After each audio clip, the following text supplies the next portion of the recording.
I can see there's a question that's come through the Q&A box. So thanks to the colleague who's submitted that. We've just got about 5 minutes left. And colleague wondering, what if you've got a client who's really resistant?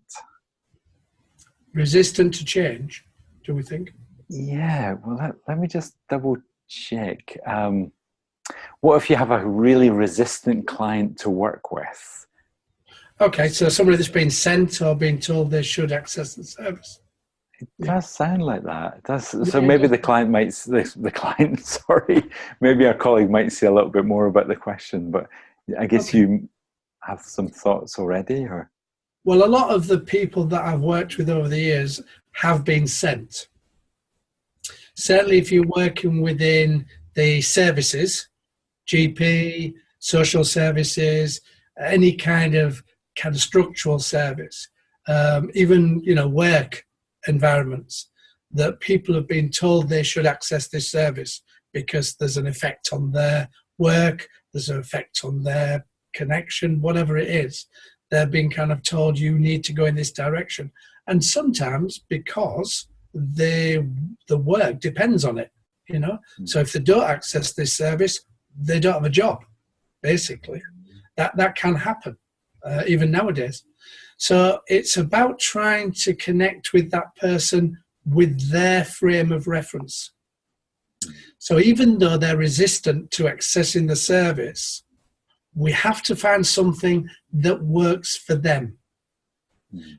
I'm a great believer, if we've got a win-win, it works. If win-lose, it doesn't. So I have to find something in their world that is just for them, that will give them some help.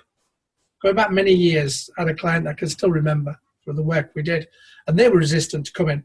They did not want to act with this process in any way, shape or form. And so I initially said, right, okay, I identified it. I said, okay, it sounds like you're really only here because you've been told to come. Let's get it straight out. Let's not beat around the bush. Let's get the stuff out.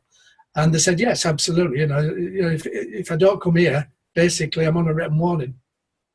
Okay, so you're here, I'm here, nobody else is.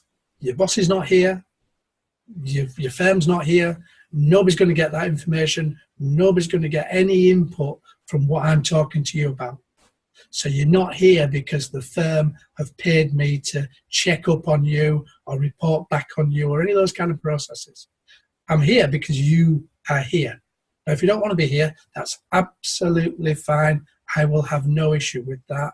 But there's a consequence, naturally. So you're making a choice here. So if you stay with this, then we can do some work. But we don't have to work on what your firm is telling me I have to work with. I'm working with you. So you tell me what you want to work with. Do you want to work with your communication? Do you want to work with your self-esteem? Do you want to work with whatever? You're in charge. What would you like to work with? So you bring them on board. You give them a massive understanding that you're there for them. Nobody else.